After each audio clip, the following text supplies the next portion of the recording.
నా వందనాలు. అందరూ బాగున్నారండి? దేవుని మాటలు చెప్పుకుందాం. ప్రభు కృప మీ అందరికి అనుగ్రహింపబడును కాక. ఆమేన్. క్షేమము. ఈ దినము క్షేమము అనే దాని గురించి మనం మాట్లాడుకుందామండి దేవుని నామములో. దేవుని సంఘము అనే పొలములో పరిగె అను దేవుని మాటలను ఏరుకొని సమకూర్చుకొని మూట కట్టి తీసుకొని వెళ్ళింది తన ఇంటికి. ఎవరు? ఋతుమ. దేవుని సంఘము అను పొలములో పరిగె అను దేవుని మాటలను ఏరుకొని సమకూర్చుకొని మూట కట్టి తీసుకొని వెళ్ళింది తన ఇంటికి. మనం ఏం చేస్తామో తెలుసా అండి? ప్రేయర్ అయిపోయినాక మనం ఇంటికి వెళ్ళేటప్పుడు మార్కెట్కి వెళుతూ, చికెన్ కొట్టుకు వెళుతూ, ఫిష్ కొట్టుకు వెళుతూ, మన దేవుని ఇంటిలో తీసుకున్నటువంటి ఆశీర్వాదములను మనం ఇంటికి వెళ్లకుండా మధ్య మధ్యలో ఇట్లా కుంటులు వేసుకుంటూ వెళ్తూ ఉంటాం. కాబట్టి మన ఇంటికి రావాల్సినటువంటి దీవెనలన్నీ ఏమైపోతున్నాయి?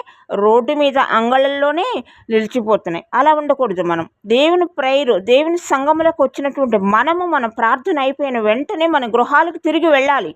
అప్పుడు దేవుని ఆశీర్వాదము, మనకు క్షేమం ఇస్తాడు అప్పుడు ప్రభువారు. దేవునికి స్తోత్రం. మీ అందరికీ నా వందనాలు. ఆమేన్.